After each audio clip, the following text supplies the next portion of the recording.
Good evening, and a very warm welcome to the Solomon Leadership Program graduation ceremony. Dear friends, my name is Ari Mergi, and I stand before you today as a junior at Katz Yeshiva High School. It is my honor to welcome Rabbi and Mrs. Kaplan, our directors, and Mrs. Jessica Greenfeder, our administrator, whose dedication has shaped our program. Welcome to our esteemed commencement speaker, Honorable Judge Sherry Afric-Olison, whose insights we eagerly anticipate. Welcome to our guest speaker from the tolerance session, State Attorney Harold Pryor, who made a point to come celebrate with us tonight. And of course, a special welcome to our mentors, the backbone of this program, whose guidance and support have been invaluable. Last but certainly not least, a warm welcome to all the friends and family whose love and encouragement have fueled our growth throughout this transformative year. In 2016, Mr. Larry Sosnow and Rabbi Moshe Shiner came together with a shared vision to shape the leaders of tomorrow by blending ethical leadership with a formal mentoring program. It's because of their vision and dedication that the Solomon Leadership Program came into existence. And today, the need for ethical leadership is clearer than ever before. As the program spread, the DJZC, under the leadership of Rabbi and Mrs. Kaplan, opened the Fort Lauderdale Solomon chapter. Without the Kaplan's dedication and enthusiasm, we could not be here tonight. I want to give a personal thank you to the Kaplans for granting us this opportunity and helping us create something beautiful. Tonight, as we mark the completion of Solomon's second year here, we thank them for their vision and their fortitude in bringing Solomon to our community. Reflecting on my experience of the Solomon Leadership Program, I am overwhelmed with the profound impact that it has had on me. My time in this program has been transformative in more ways than one. I've grown as a person, as a Jew, as a friend, and of course as a leader. Solomon hasn't just been a program for me. It's within these walls where I learn truths about myself, my goals, my emotions, and my treatment of others. It was in this room that I discovered like-minded people willing to talk about and challenge moral truths that we take for granted. Before Solomon, I never had a space to consider the most controversial ideas about ethics, to ask the questions that nobody was comfortable asking. The Solomon program heeded those questions, and they bounced my ideas right back. The very students and mentors in this room, each with their own personality, understandings, and inputs, created a space to think critically, explore the gray area of morality, and outline the truths that define great leadership. As future leaders, it's our prerogative to change the world. It's our responsibility to seek inspiration and to help inspire others to seek it. But we're not only here to celebrate the students who have flourished in this program. We're also here to celebrate the mentors who nurtured and inspired our growth. They represent the cornerstone of our community, the archetype of moral truth and good leadership qualities. Now, we've spent the better part of this year investing time, focus, and effort learning to become the leaders the world needs. We've been training to become vessels for growth, agents of change. We've been trying to become the vanguard of moral progress in this world. This evening, we celebrate the transfer of wisdom between generations, the passing on of values, knowledge, and responsibilities from the leaders of today to the leaders of tomorrow. This evening, we celebrate the achievements and growth we've experienced as fellows. This evening, we carry with us the lessons we learned during our time in the Solomon Leadership Program. May we continue to lead with integrity and purpose, shaping the future as tomorrow's leaders. This evening, we become. This evening, we lead. Thank you.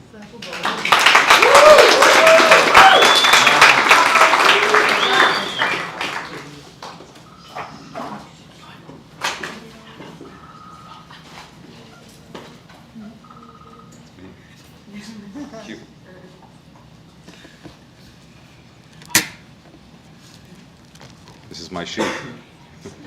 It says words of wisdom from Rabbi Kaplan.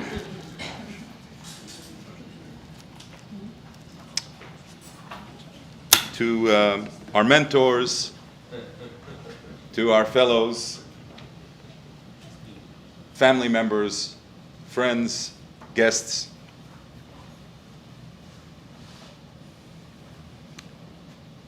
They say the difference between the ordinary and the extraordinary is a little extra. So for athletes, it's running the extra mile, pushing just a little bit beyond everybody else. In every industry, in every field, in every area of life, the difference between the ordinary and the extraordinary are the people who do a little bit extra. That's it, just a little bit extra. Like the Talmud says, there used to be a time where people reviewed things 100 times. To review 101 times, that is extraordinary. Puts you in a different space. So I want to congratulate each and every one of you. It's been a while since I've been in high school, but I remember it being hectic, being at times overwhelming.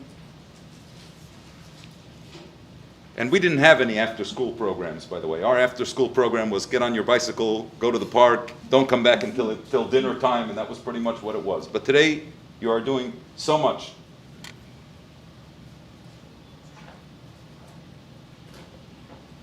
That you accepted this challenge, that you appreciated that this little extra could give you the edge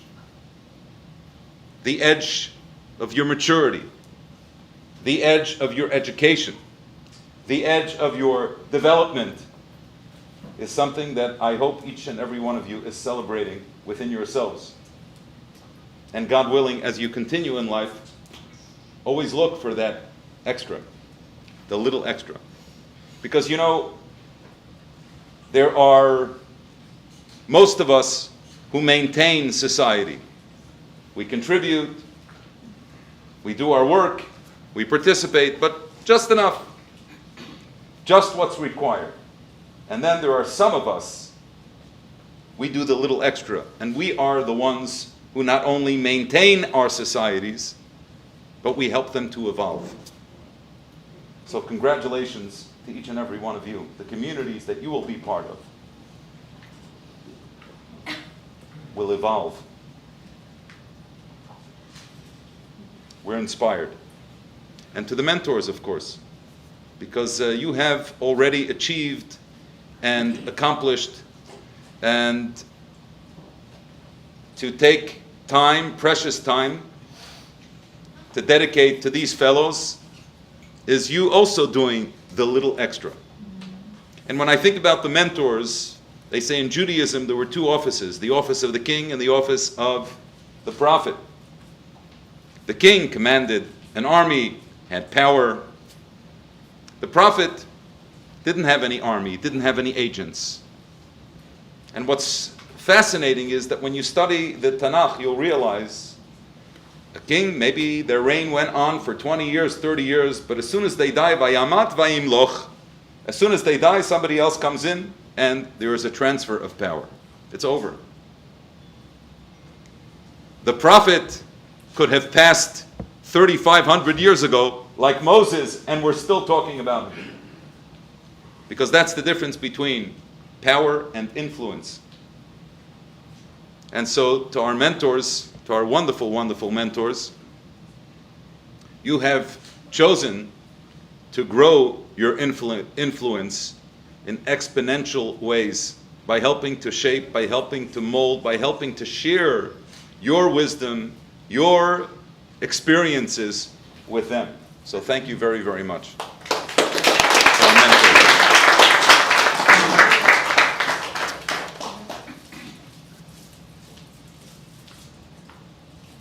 There is a story that touched me, and I will share it.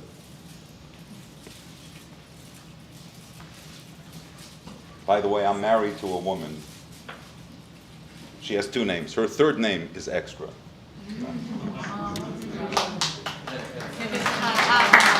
Okay.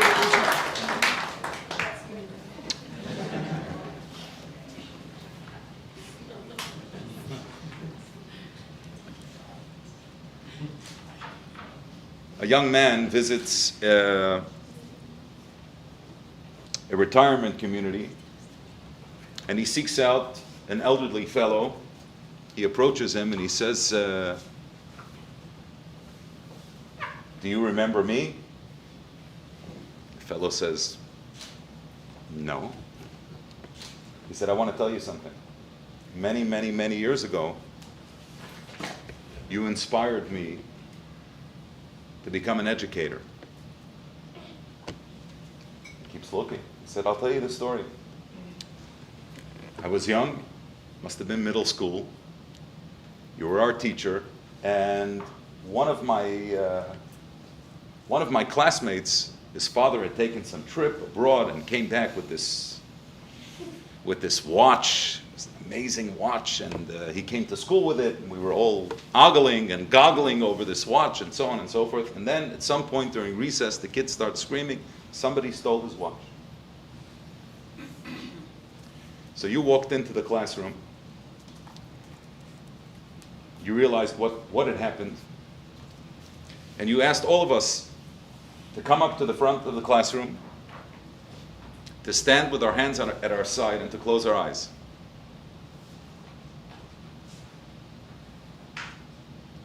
And you went from child to child, and you found that watch in my pocket. I was terrified. I was terrified that I would be exposed. I wanted to bury myself right there. But when you told us to open up our eyes, the boy had his watch back, and you never outed me. You never embarrassed me. And at that moment, I said to myself, when I grow up, and I will,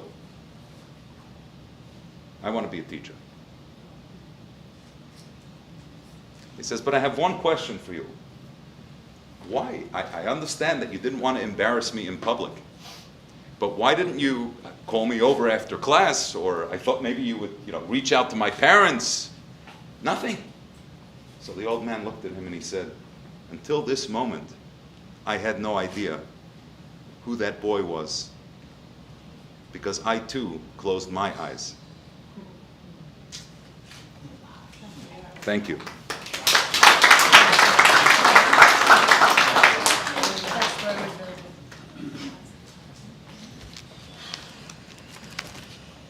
Okay, so good evening. My name is Davi Mukmal, and it is my honor to speak this evening about our homeland, Israel. So the terrible attacks of October 7th happened shortly before we began our Solomon Leadership Program journey, and it quickly became clear that good leadership and a strong moral compass are needed now more than ever. As a proud fellow of Solomon, the concepts taught at Solomon have helped me navigate this challenging landscape. And something that has inspired me during the war going on in Israel is the Kidnapped from Israel project that we actually learned about during, I think it was something. So we learned that realistic milk cartoons evoke memories of iconic images from the actual milk cartons of the U.S. in the 1980s that featured missing children. So a group called the Loving Moms produced milk cartons to feature the faces of kidnapped civilians from Israel on October 7th. And this act of caring and civilism truly helped me realize that it is not just it's not just us against the world, and that others do actually care and value the Jewish people, even though it seems that right now a lot of others kind of are showing a lot of hate towards our religion and our people. There are still those who support us, and that's what matters. And currently, Jewish students are being targeted in colleges all over the country just for their religion. And this outrageous act of discrimination against our people is going unchecked by the administration of these schools, and it is unacceptable. The schools should be following the example of the Loving Moms group rather than hiding their anti-Semitism behind the protests. And through the examples learned in Solomon, it has been clear to me that these schools are lacking in good leadership. Another thing that has inspired me during the war has been the talks with my mentor, Mr. Fisher, and my group members. We have talked many times about how we are feeling about the events that took place on October 7th and how it has affected us both as a community and as individuals. And these talks have helped me through this troubling and awful time and situation. My mentor, Mr. Fisher, has greatly influenced me and helped me learn more about who I am today. Through this time, the Jewish community has come together, showing the world that even through the struggles, we will always be here, and we will always be present. Above all, we have learned that leadership takes a community. As we have seen the Jewish people unite together in the face of tragedy, let us hold onto that sense of unity that has helped us all through this difficult time. As leaders, we carry our moral compass and the lessons we have learned at Solomon and pray together for the safety of our soldiers, our hostages, and our people of Israel. Thank you.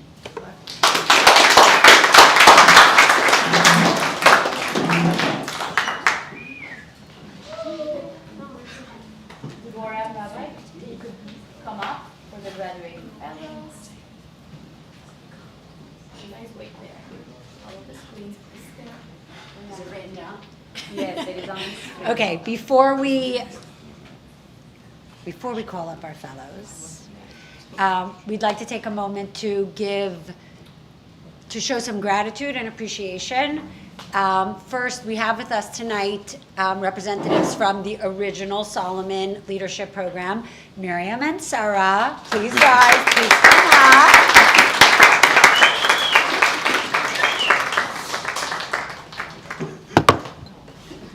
We'd like to just say thank you for being our mentors.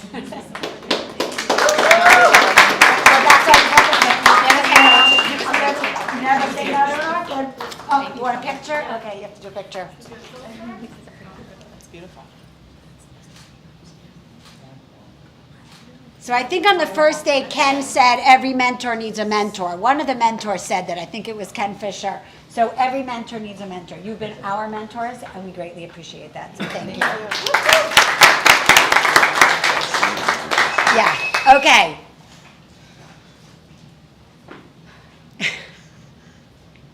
So my page is also empty. So Rabbi's page was empty. My page was empty. They just expect us to, figure it out on the way. The fellows are obviously who we're celebrating tonight. And in truth, yes, it was very kind of, who got up first?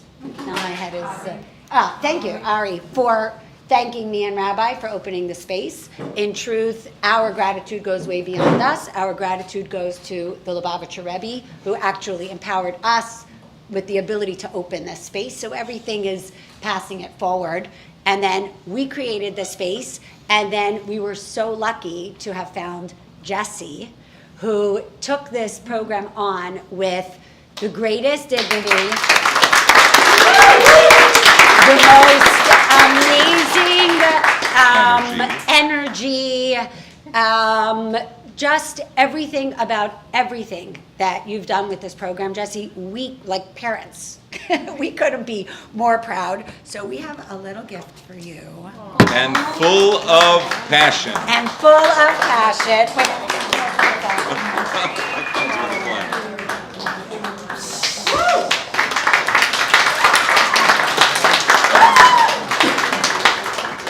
Picture, but this is like covering my face.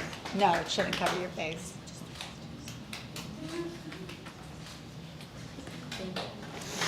One more time.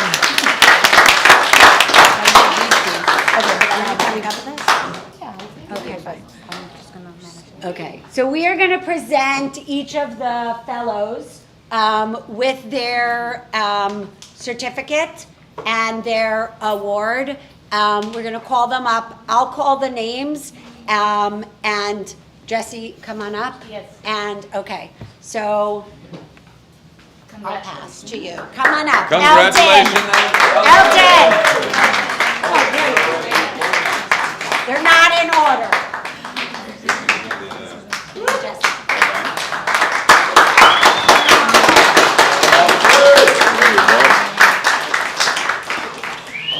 Congratulations. Very, very special. Jesse, give them the certificates. Jesse, get in the picture.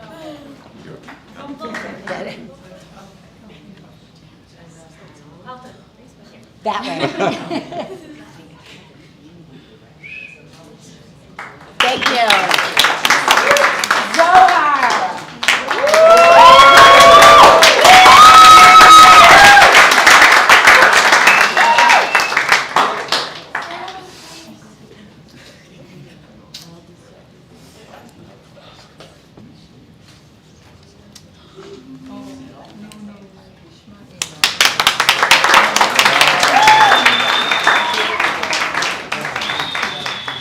The photographer's in the middle. I know you're looking at Mom. We good? Okay. Or Chaim.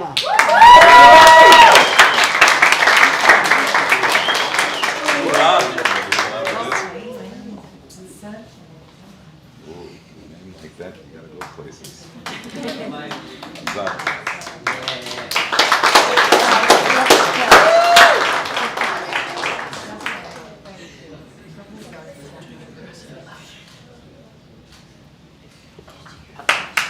Maya.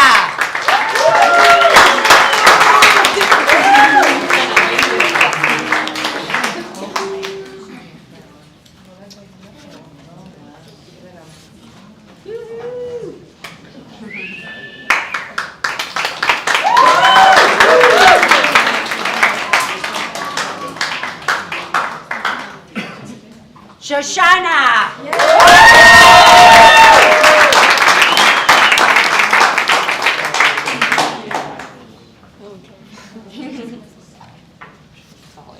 Yeah, sorry.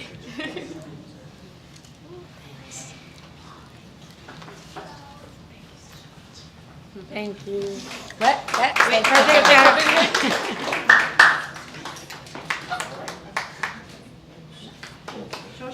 Shoshi. Look now you can look at Mom. Okay. Noah.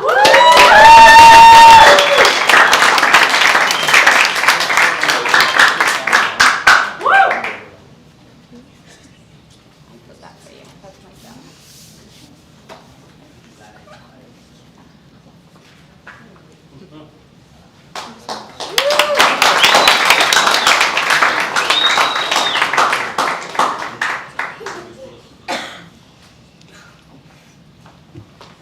Gita.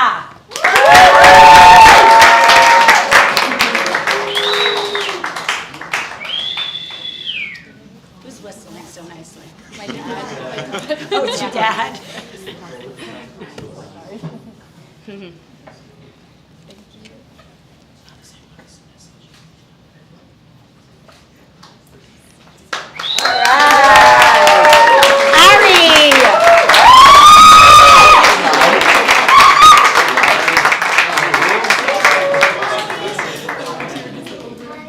Let's get this right. Zach. Congratulations, really, really special.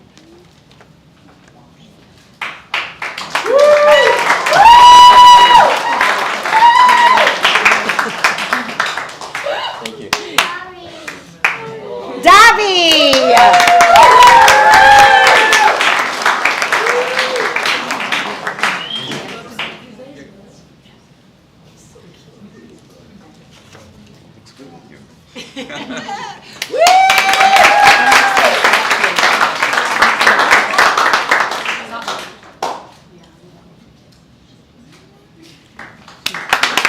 Eitan.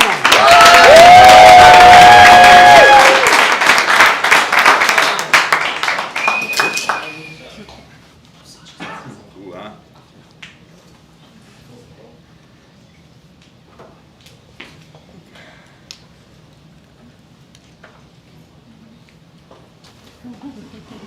All right. Beautiful. And last but not least, Alexandra.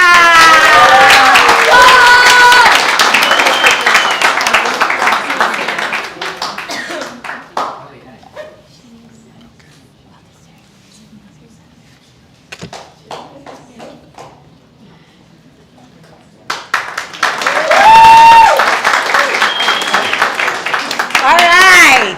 I think that's it. Good evening, everyone. My name is Shoshi Citron, and I'm proud to say that we as a class have taken our first stepping stones to being the next generation of great leaders. As the graduating class of 2024 Solomon's Leadership Program, we want to thank you all for coming tonight to celebrate our accomplishments individually and together. Tonight we celebrate leadership. There's a saying that I learned and cherished during my time here that says, As iron sharpens iron, so a friend sharpens a friend. These words have great meaning to me and my experience at the Solomon Leadership Program. Not only are these words found in King Solomon's writing themselves, but this idea is also found in each of the pillars. This lesson has taught me to work hard to reach my potential, not only as a leader, but as a daughter, sister, friend, community member, and even an individual. It is our job as leaders and moral individuals to not only sharpen ourselves, but those around us as well. When we do that, we gain a greater understanding and perspective than when we work by ourselves. I have experienced in this program how much greater an accomplishment becomes when working with a friend or a mentor. In our final essays, we listed 3 lessons that we have taken from this outstanding experience. Each one I chose has individual importance, but they each have the same underlying message. The more we allow ourselves to open up and help others, the more we gain for our own benefit. That's where we grow in every part of ourselves and our identity. That is where we become who we are. First and foremost, I will start with my mentor, who is my first iron, Dr. Marla Reese. Marla, you have taught me everything that I have been taught here. You have truly shown Sasha, Ari, and I what to aspire to and a real example of a great leader, because as we've consistently learned, a good leader creates followers, while a great leader creates leaders. You didn't just teach it, but show us how to live it. Your efforts and input are a huge part of what has brought us here, and on behalf of all of us, I am forever grateful.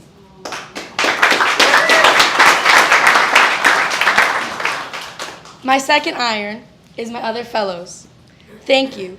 Thank you for coming with me to every session. Thank you for each of your ideas, thoughts that you shared with the group. Thank you for consistently pushing each other and knowing what we will get there. And we finally succeeded. Without you, there honestly wouldn't be a me, and I mean in this program. But it was us, together, each and every single week, paving the road toward this moment, and now we are here. This is not our first stop, and it's definitely not our last. My last, but definitely not least iron would be our parents. I'd like to take a moment to thank you all, and I literally mean all. Not just my 4, but all of you. Your commitment and involvement in everything in our lives is what we hope to achieve. To be able to lead others like you have led and taught us, and make you proud. Because of everything you do, you all, without a doubt, have been and will always be our greatest role models and mentors for life.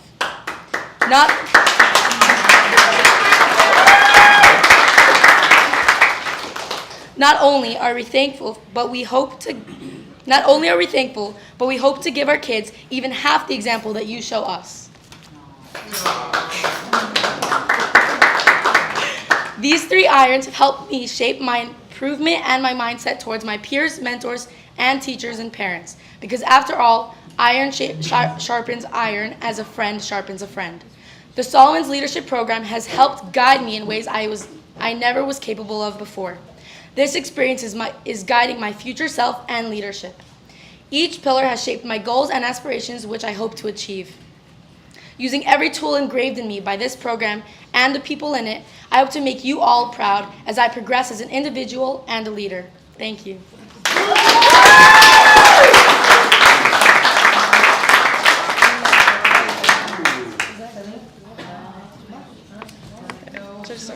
Okay. Throughout the Solomon course, my mentor, Judge Alefson, has always been someone to look up to, allowing me to become a better person. Judge Alefson would always start our sessions with something to get us thinking. Something I've always admired about Judge Alefson is that she's always quick to think. Being in a courtroom has always given her very interesting and educational situations that really represent what a true leader is. This reflection time has allowed me to grow as a person and as a leader. Judge Alefson gave me a really good sense of different thinking skills and different ways of reflection on my morals, where I want to be in life, and who I want to become. These questions allow me to understand what I desire from life and how to achieve my goals. Thank you, Judge Alefson, for influencing me and our group to each become a better person and more reflective leader.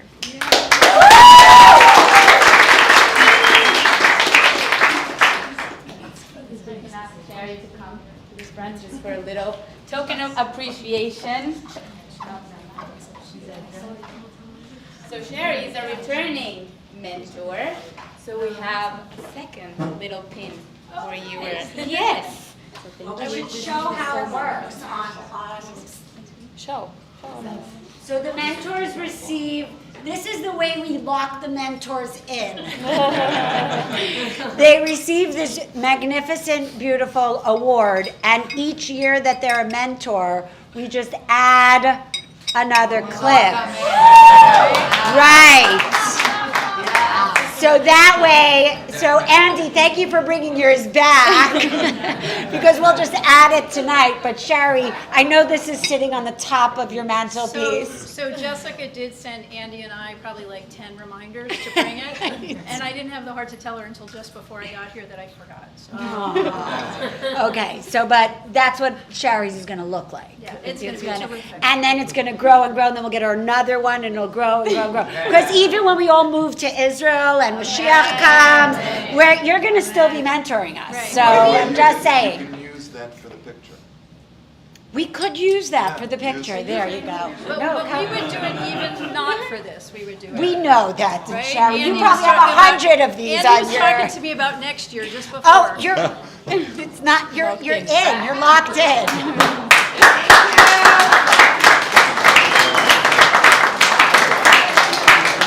Well, you take your. Well, I'll put it in a box for you. Oh, here's your box right here. It's a little box that you added. I got it. I got it. Thank you, guys. Very sweet of you. Whose is this? This is Ken.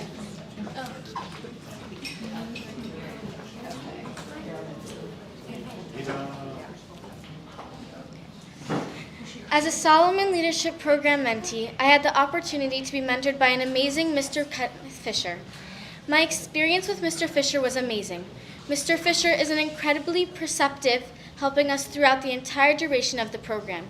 He made sure we knew that he was always there for us whenever we needed a helping hand. It was a pleasure to venture into the deep concepts of the 8 pillars. All of our conversations were insightful, most of the time. But one of the many pillars we talked about was something from the pillar of persistence and was brought up again in judgment. It is the idea that the only thing holding us back is ourselves. When we limit ourselves, that is when we won't be able to do it. Mr. Fisher is a big believer that anything is possible, teaching us to push for what we believe in, no matter what anyone else says. He has inspired us with many personal stories where the people around him decided he wouldn't be able to succeed, which only made Mr. Fisher work harder. Throughout the program, I was unsure if I was going to be able to keep up, but after the persistence pillar, I realized that I am unstoppable, and I thank Mr. Fisher for helping me gain that confidence and mindset. Because of him, I am able to help myself gather the courage to stick up for what I believe in, and I work on myself with my mind aligned in goal and mentality. I dearly appreciate my time with Mr. Fisher here at the Solomon Leadership Program, and it was such an honor to be mentored by such a brilliant person, and I am glad I got the chance to. The time I spent here pondering and discussing will be cherished forever, and I thank you for being a pronounced role model and leader for me and our group. Please come to the stage and accept a small token of our admission.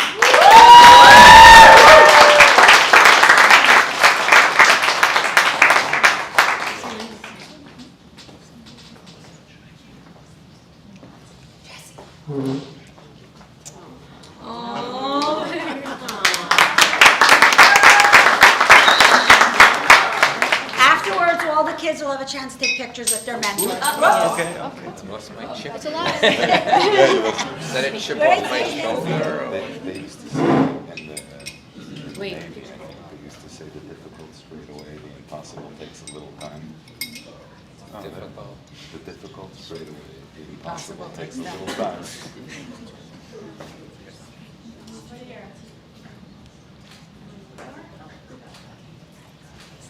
You put it in the box. Okay.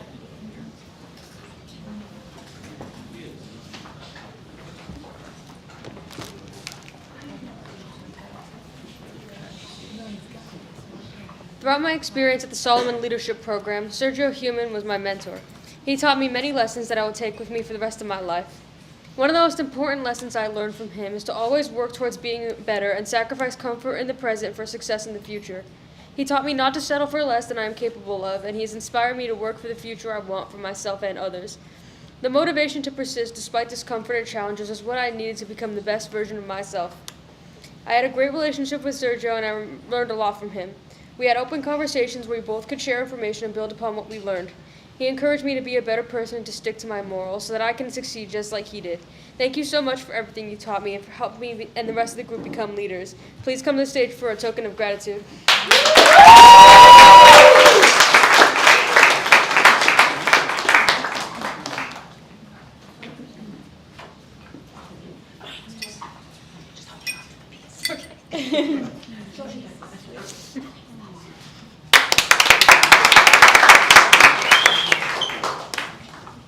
You, Sergio.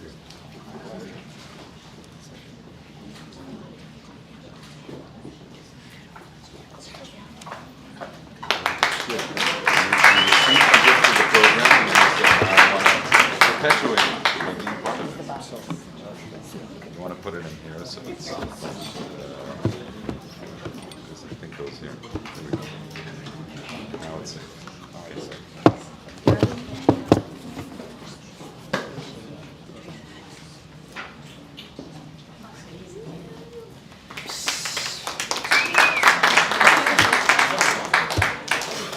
Okay. Are you very comfortable up there? Rabbi's looking for an assistant. Okay. You can't afford our. President of the United States. I'll put on my pro bono quota. Okay. This one comes from the heart. Of all the great honors I've had meeting the most influential, inspiring people in our community through this program, my greatest privilege has been learning under the guidance of Dr. Marla Reese. Wow. Dr. Reese is one of our community's and our nation's best psychologists. She is the realest, kindest, most impactful person that I've had the pleasure of getting to know this year.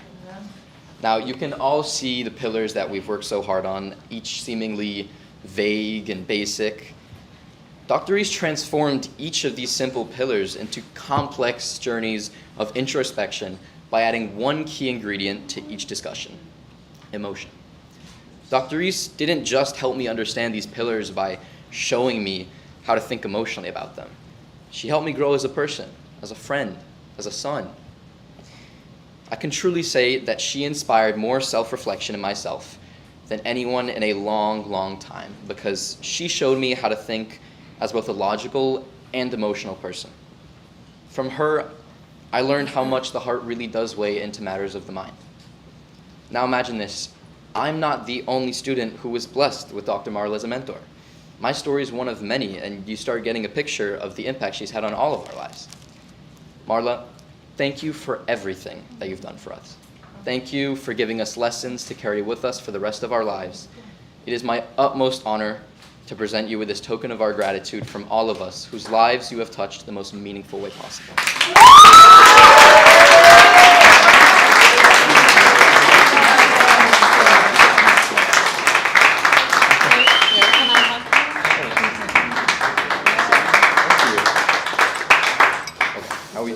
You give it to her. Okay. It's not yours. I thought it was a picture. Now it's yours. Hold it. Or you want me to come around this way? Do I come here? Yeah. We'll stay for the picture. Okay. Yeah. Next year, the bios are going to be what the kids said. We're going to take everything else out of your bios, your degrees, your doctorate. It's just going to be, this is what we think about you. Okay. One more thing. Oh. Yeah. It's unscripted. Oh, it's okay. I'll refill. I'd like to take a moment to acknowledge Mrs. Jessica Greenfetter. Now, Jessie...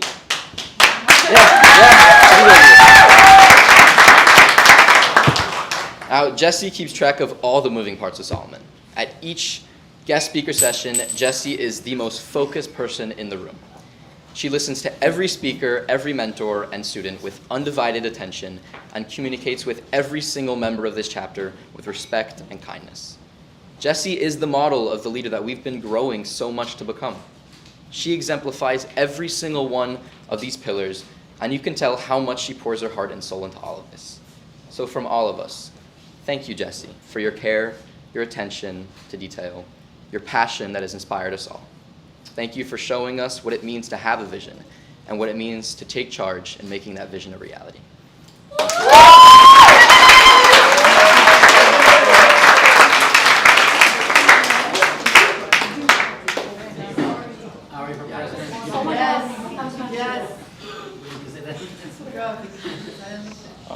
During my time at Solomon Leadership Program, my mentor, Andy Rosen, has been a great guide to my fellows.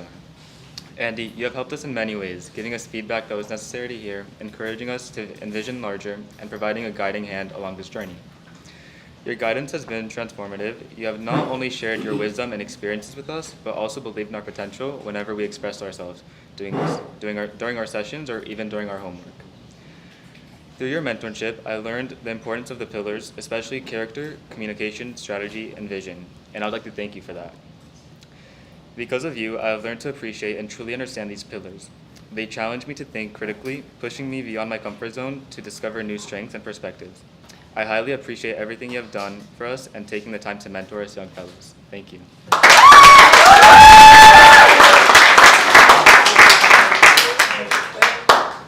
Hold it carefully.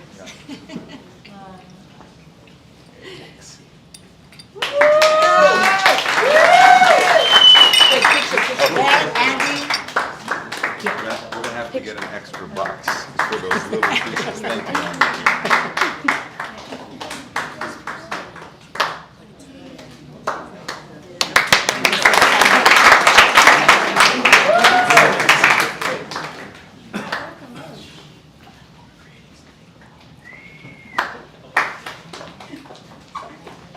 Hello, everybody. Good evening. Where's mine? Here it is. So, my name is Noah Elkreef, and I'm a student at Cherry Natura Academy for Girls. Today, I will be presenting my visual presentation that is divided into two parts. So, through dedication and commitment, I've embraced the program's principles, striving to absorb every ounce of knowledge and wisdom it offers. With the guidance of Mr. Sergio Human, my mentor, and the profound lessons learned, I've crafted a two-part visual presentation.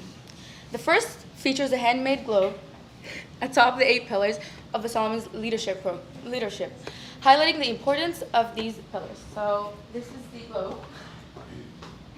It's standing atop of 8 pillars. So notably, a segment of the globe rests upon the pillar of tolerance, a personal struggle I've had before entering the program. Thanks to the mentorship and the teachings provided, I've gained the tools and mindset necessary to navigate situations requiring tolerance. Now for the second part of my visual presentation, I created a trifold. It's showcasing the 8 pillars and their symbols. Beneath each pillar, I've highlighted my favorite lesson or quote, offering insights into my transformative journey. I invite you all to explore both visual presentations, hoping they provide a glimpse into my outstanding experience within the Solomon's Leadership Program. Thank you so much for coming.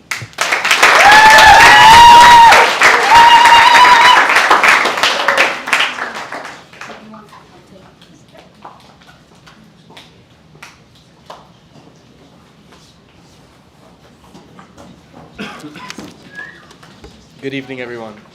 Throughout our time in the Solomon Leadership Program, we've had the amazing opportunity to learn from several outstanding guest speakers. Each one brought their unique insights and experiences that tied back to the core principles of this program. Tonight, I'm excited to share some of the standout lessons that have truly made an impact on us. During the course, we have had the pleasure from hearing from Doug Berman, head of HIG Capital's U.S. private equity business for Character; Harold F. Pryor, State Attorney to Florida's 17th Judicial Circuit for Tolerance; Arthur Greenfeder, Senior Consultant and Managing Director of Merrill Lynch Wealth Management for Communication; Natalie Haratz-Kaswan, Architect and Marathon Runner for Vision; Ilan Sinalnikov, Founder and President of the International Students Supporting Israel Movement for Empowerment; Michael Heiger, Partner at Berger Singerman for Persistence; Major Lynette Falzon, Major at Fort Lauderdale Police Department for Strategy; and Judge Kevin Tynan, 17th Judicial Circuit Court Judge for Judgment. Among the valuable insights we received, 2 speakers particularly resonated with me. Natalie Haratz-Kaswan spoke passionately about the importance of having a clear vision. She used her activism for Israel and her creation of the group Loving Moms as a prime example of how a strong vision can lead to the creation of impactful networks and tangible results. Her ability to bring her vision to life and inspire others to join her cause has shown me the powerful effect of having a clear and compelling goal. Michael Heiger emphasized the power of persistence. His own path to success, defined by continuous effort and determination, illustrates just how crucial it is to keep pushing forward. One of my favorite quotes from him is, "Never work for someone you don't admire." And that is a lesson I'll remember for the rest of my career.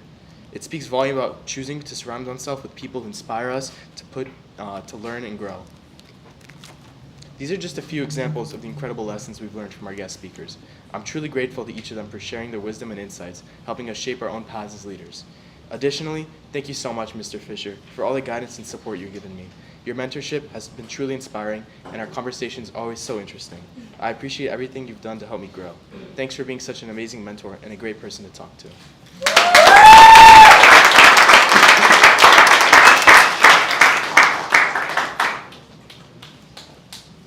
So this program doesn't really involve the parents that much. You probably went, phew, finally. Like, we don't have to drive you to soccer. We don't have to stand there and cheer. Go do it. That's the idea of creating great leaders. We don't lean on mommy and daddy anymore. So our speakers, you may not have had the privilege to know who some of our amazing speakers were. It's in the book. They were just presented here. We are honored tonight to have one of the amazing guest speakers with us. And we'd like to call him up. But before we do, I'd just like to, in Hebrew, we say something, ein muktam umuchar b'Torah, which means that there's not necessarily an order in the Torah. Some things come first, some things come second. And as you've noticed tonight, some of you were sitting and saying, we keep saying thank you to the mentors, but we didn't say their names. But then a little bit later in the ceremony, you then say their names. Or, when did we speak about, for me, even the fact that this building stands because of the Lubavitcher Rebbe, and then I mentioned it. So sometimes things come in a different kind of flow. And Davi spoke passionately about Israel. So at this moment, right before we present the state attorney with his award, we'd like to ask everybody to rise in a second. My son is serving in the IDF as a reservist. He did his service, and then after October 7th, he went back in, serving in Shomron. He's actually part-time doing his master's in social work, and at the same time serving. We all have somebody in Israel. We are Israel. We don't support Israel. We are Israel. So I would like to take this moment before I bring you up. I think it's an opportune moment because our soldiers are our leaders. Our soldiers are paving the way. Our soldiers, Rabbi and I had just gone to Israel on a solidarity mission. The resilience, and we were with Sergio, the resilience, the strength, their fortitude. At one point, my son said to me, go back. Your American anxiety is making me nervous. We are fine. He was like, we know what we need to do. But what we can do here is we can pray for them. And we can give them our strength and give them our solidarity. And as leaders, we can open our mouth and we can stand strong for Israel and for moral fortitude and for moral correctness. And it's just going to get harder for you guys. I'm so sorry. Or not. Well, whatever it is, this program definitely helped fortify you. So I would like to ask everybody to please rise while we say a blessing for the soldiers.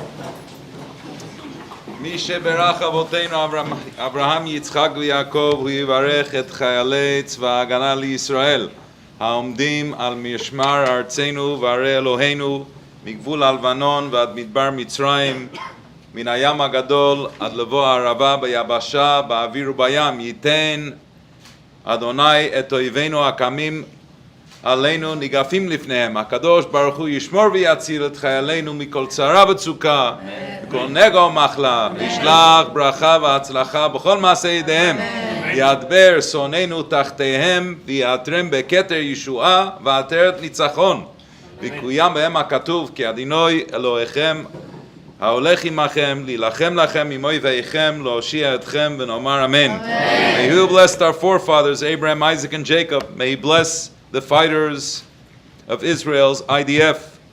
who stand guard over our land and the cities of our God, from the border of Lebanon to the desert of Egypt, from the great sea until the approach of the Arava, on the land, in the air, and on the sea.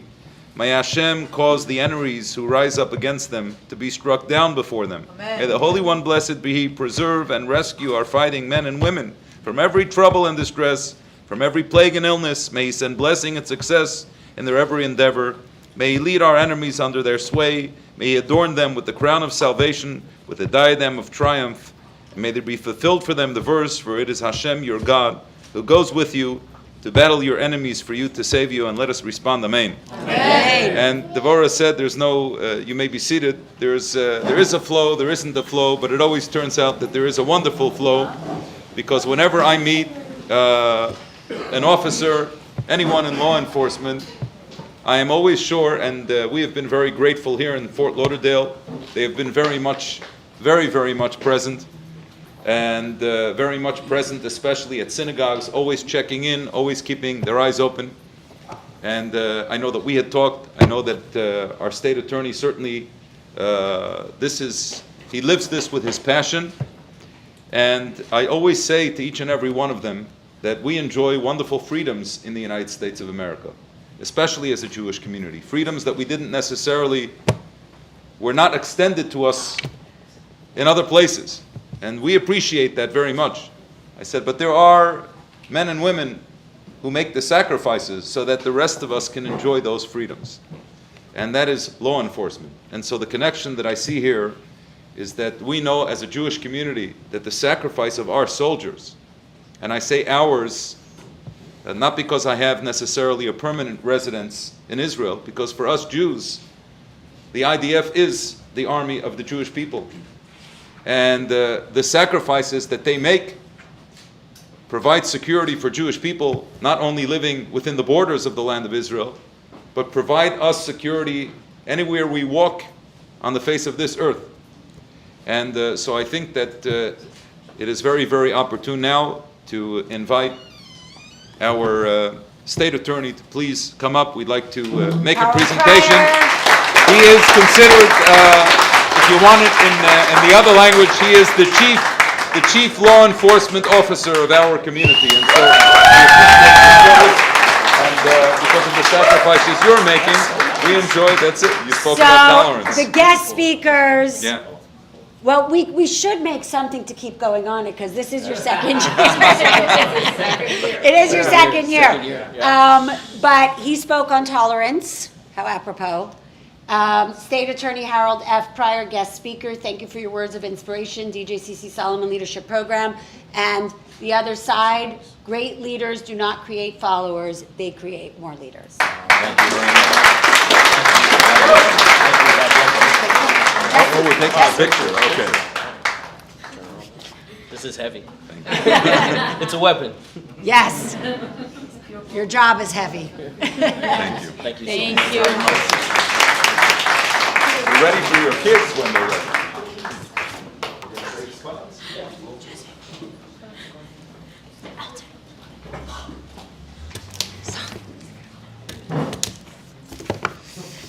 Good evening, everyone. My name is Elson Angulo, and I am honored to stand before you today as we come together to celebrate our graduation. Throughout Solomon, we've had the privilege of learning from accomplished leaders like Major Lennet Falazzo, who let us in on the complexity of her field and the challenges her job poses. She embodied all the pillars of leadership, but her ability to communicate, maintain vision, empower herself and others, as well as her ability to strategize for effective planning stood out.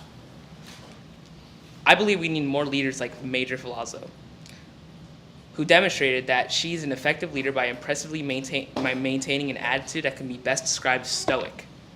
Tonight we have one final message about leadership. Something for us, each of us, as we become future leaders. It gives me great pleasure to introduce our esteemed guest speaker, who is also our very own mentor, Honorable Judge Sherry Affleck Offson.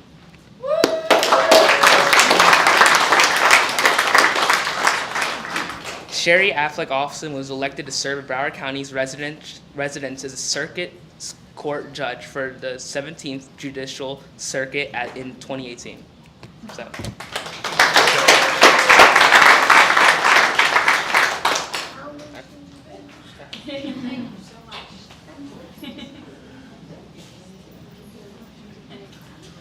So there's one person that we haven't thanked yet, and I would like to extend a personal thanks to, and that is our photographer, Orit.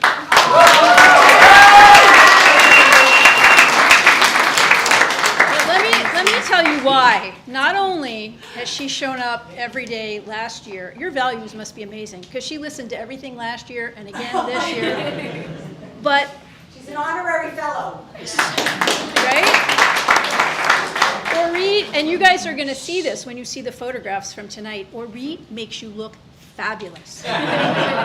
So I have friends, as I'm sure we all do, who do like the Botox and the Ozempic and the filler, and I'm not so into that. She makes you look like you did. It's amazing. So I don't know how you do it, but thank you for that. Oh, thank you, Orit.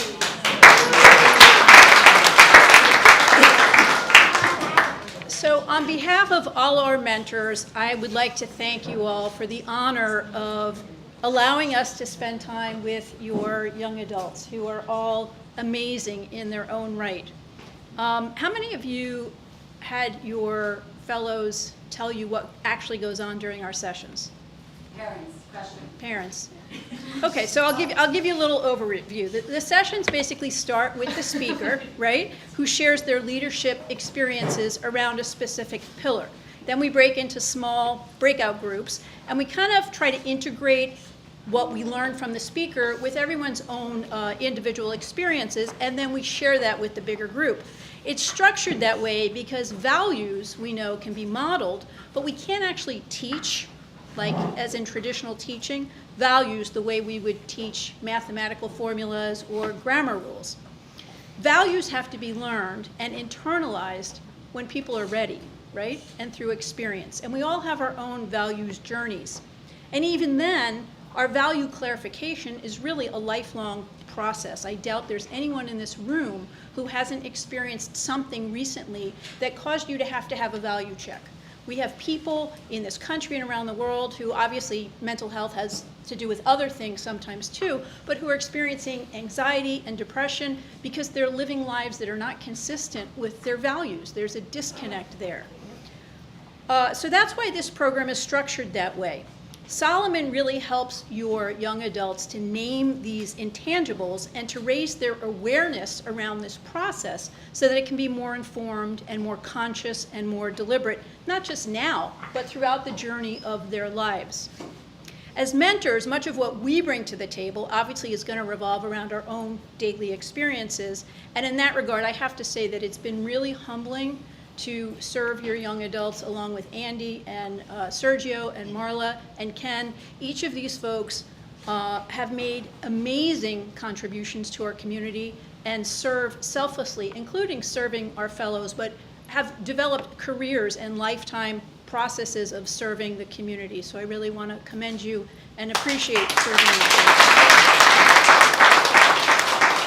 So the experiences that I've hoped to be able to offer to the fellows who have been in the group with Andy and I, which is Shohar and Or and Elton, really tend to focus through a lens of law and justice, because that's what I experience daily. Judaism teaches us that maintaining just courts is essential for a just society. Who remembers the names of the first 5 books, the books of Moses? Yeah, okay, what are the names? In English or in Hebrew? In English. Or in Hebrew. Genesis. Right. Shemot, the name. I mean, Right. the Exodus. Exodus. And then there is Vayikra. Leviticus. There is Bamidbar in the desert. The Numbers. Okay. And then Devarim, Deuteronomy. Deuteronomy. Right, okay. So who knows the name of the 7th book? You can't answer this because you know all this stuff. Anyone know the name of the 7th book? So the name of the 7th book is Judges. And the book of Judges depicts life in the Promised Land from Joshua's death to the rise of the monarchy, and there's a heavy focus on divine rewards and punishments. So Judges actually begins by clarifying who the judges should be and how they should adjudicate. And the similarity to the way we need to run things and the judicial canons we need to abide by is really astonishing. It's almost an exact overlay with what was written. It then proceeds with a series of stories that basically clarify moral decay. It's a cycle, so a sequence of repeated events around the lives of about a half a dozen judges. Each judge in the book is from a different tribe, with different rituals, from a different region, and each of them has their own enemy that they need to conquer.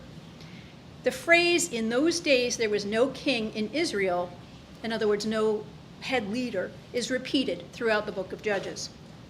Even with the right judges in place, rebellion and perversion still happen because it's simply a matter of the human condition. It's just who people are. The bottom line is that judges, even while a necessary system of leadership, are not enough to maintain a civil society. So by the end of the book of Judges, there's complete anarchy. And it ends actually with the murder of a woman who is then cut into 12 pieces, and each piece is sent to a different tribe in Israel to send a very clear message that the Israelites are in complete moral decay. And the final line is, "in those days there was no king in Israel. All the people in Israel did what was right in their own eyes." It was time for unified leadership. So the Hebrew word for leadership actually derives from the root of the word behavior. Judaism has a lot to say about leadership, but there are three, I would call them sort of inextricably intertwined takeaways. The first is that leadership is not about your position. It's about your behavior and your actions. And this is something that I think all of our fellows discussed extensively over the last few months. Some cultures associate leadership with traits like a single-minded determination, or bravado, or certainty about your decisions. But Judaism identifies humility as the fundamental core attribute. This is in recognition that regardless of who you are, your power is not limitless, and it naturally flows from our belief that only God has all authority and all power. Second, Jews maintain a certain, I'm going to call it a distrust of human leaders, especially leaders who claim to have all of the answers or try to aggregate power. There's a direct relationship between power and abusing power. There's a dangerous allure to power. There's something about prominence that can be very intoxicating for people. And some people can have a tendency towards grandiosity. So fighting that is something that we all need to do. Judaism, on the other hand, prefers leaders who share their responsibility and empower other people. We're taught that if you are appointed to lead a community, you become the servant of that community. Third and last, while some leaders don't think beyond themselves, Judaism emphasizes our obligation to identify, prepare, and train our next generation of leaders. Serving the needs of followers, enhancing their capacity, motivating them, empowering them, and helping them to develop their leadership is what Judaism tells us to do. Which sort of brings us back full circle back to why we're here for Solomon. Our fellows learned that leadership is not possible without self-awareness. And self-awareness, we all know, requires serious ongoing reflection. Socrates taught that wisdom is knowing what you don't know. And research shows us that self-awareness correlates with more confidence, creativity, sounder decisions, stronger relationships, and more effective communication. That is what the last few months at Solomon has been all about for your young adults. Today is about the fellows and the significance of their accomplishments that we mark with this graduation ceremony. And I have to say the most difficult, by far, the most difficult part about being a judge is that we are not allowed to tell anyone how we feel about things. And the reason for that is we have to not only be fair and impartial in all our decisions, but we have to always have the appearance of fairness and impartiality. So we're not allowed, there's a reason when you see judicial campaigns, they're not out talking about how they feel about abortion or Palestine or any of those things. We're not allowed to. And it's okay, because our judicial system is more important than each of us expressing our individual feelings. But it can be very challenging for a Jewish person in times like this. I felt it would be irresponsible to not mention, though, the particular importance that our fellows' investment in their ability to lead has today in light of what's going on in the world around us. I will venture to say that it's not uncommon for people during any number of historical times when we're feeling, I'm going to call it unrest, to sort of label the events and the occurrences and the threats that are unfolding around us as unprecedented, right? Our grandparents probably said things were unprecedented, everything's always unprecedented. For example, today there are comparisons drawn between rising anti-Semitism and the Holocaust. Of course, a significant difference is that now we have the nation of Israel. But along with that, arguably comes more responsibility and accountability than ever before. Be it right or wrong, Jews around the world will be held to task for what Israel does or doesn't do. In times of unrest, we become acutely aware of our reliance on leadership. Now, in this environment, Jews around the world also rely upon Israel's leaders. I tend to focus on the long game. Through that lens, I think it's fair to assume that the students that we see protesting on college campuses today, all across the country, will be voting. Some may even seek leadership positions one day. The research tells us that history tends to be forgotten over 3 generations, so it's getting to be that time again. But even before contemporary research, King Solomon told us that what has been will be again, what has been done will be done again, that there's nothing new under the sun. Obviously, it's up to each of us to draw our own conclusions. My only point is for our fellows that the challenges you will face as future leaders will not be easy. They are unprecedented. But you now have the tools to navigate them. King Solomon also taught that without vision, a people perishes. Just like justice or equality or peace, becoming a leader with an unwavering commitment to ethical principles and moral values is a vision. It may not be a place that you ever actually arrive at. It's something that you will always strive for. Judaism has long taught us that to strive for that as individuals and as a people is one of the most important things that we can do. So congratulations to our fellows, who we can all rest assured are now very well equipped to carry that proverbial torch. Congratulations.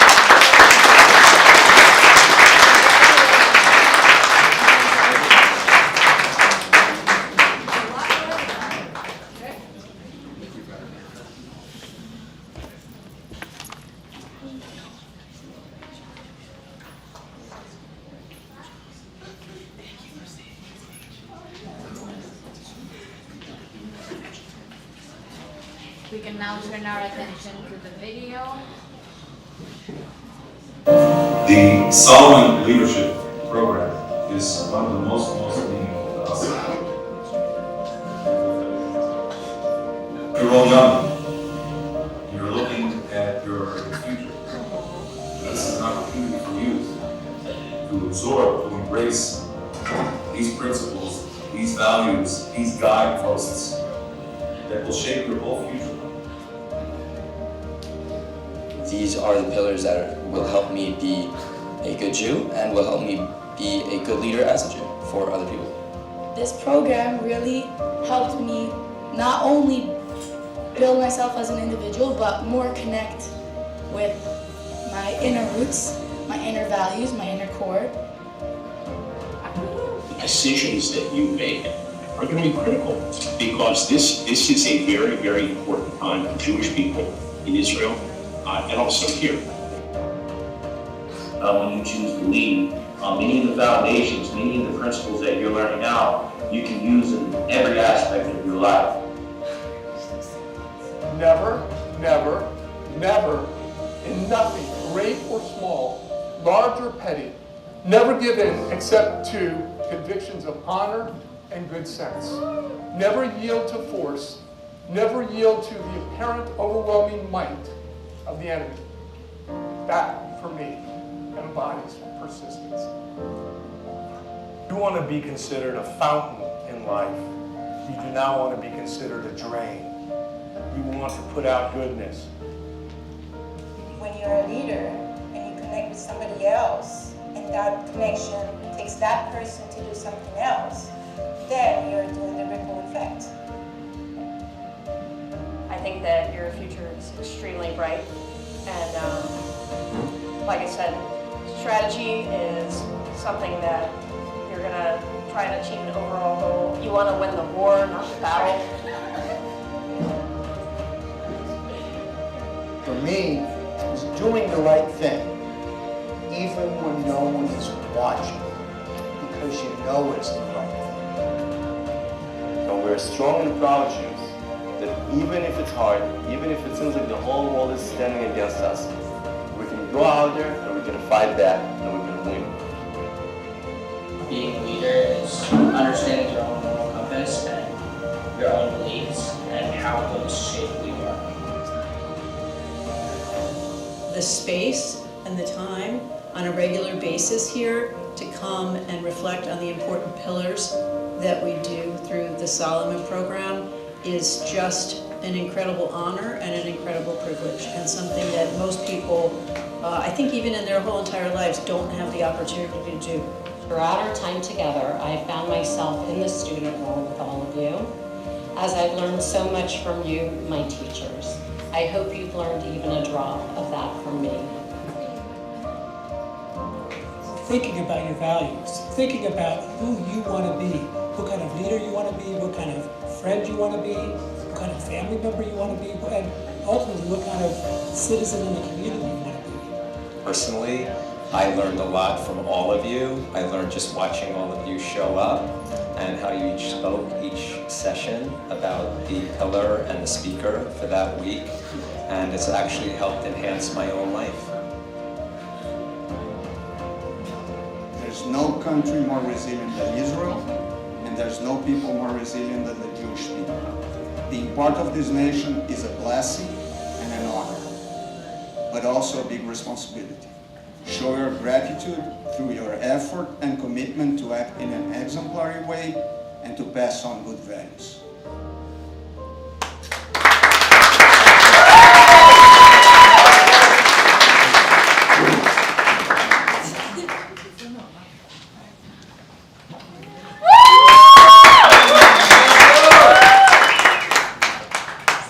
It's all the way in the end. All right. So good evening, everyone. My name is Alexandra Shore, and first and foremost, I would love to express my gratitude to you for sticking us until the end. I know that we all want to become graduates of the Solomon Leadership Program already, so I promise to make this short and sweet. When I was asked to write the speech, I agreed because, well, why wouldn't I? But then I started thinking about it, and it took me a while to find the right words to express myself. I consulted with a few people, friends, family, and then I decided to ask my rabbi, whom I consider to be a mentor. He imparted great wisdom to me on leadership, stating, "A great leader admits weakness and failure." The truth is, it's not easy to develop this mentality because it requires you to take a look at yourself, find flaws, and ultimately develop a level of humility, a concept he also spoke about, and we spoke about frequently this year. A word about leadership. We're at the foundation of the future. We possess the power to change the world. The question is, how? In theory, all we need are a few good leaders, great leaders, who possess the qualities that we discussed throughout the year in the pillars. Sounds simple, doesn't it? But there's a reason why not everyone is destined to become one. We might not understand the true importance of this program yet, but I know that in years to come, we will look back and be grateful for this incredible opportunity. Yes, at times the work was difficult, but in the end, it made us better.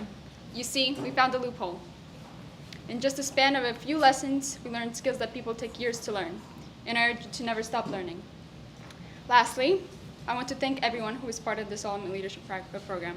Jesse, the mentors, all of my peers, and lastly, my group, Ari, Shoshi, and Marla,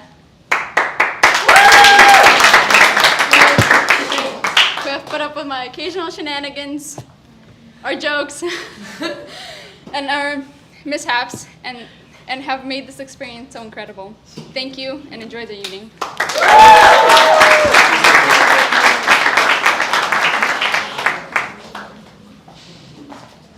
All right.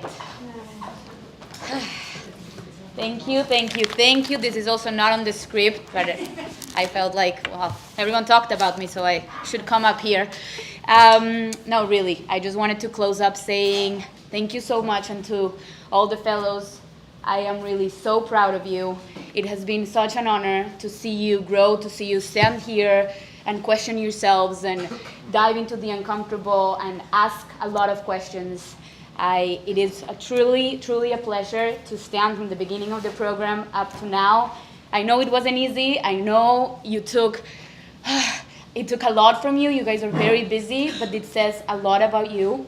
And I hope that you go tonight and you put your hands in your heart and say, I did it. I'm very proud of me, because not a lot of people take the time to do this. And as I always say, I'll say it one more time. I said it at every single session. Take time tonight and write some things that you remember, that you want to remember later, that you want to read again, so you can actually take a moment and kind of like re-feel those emotions that you're sensing right now in the room. So I hope everyone has a beautiful, beautiful night.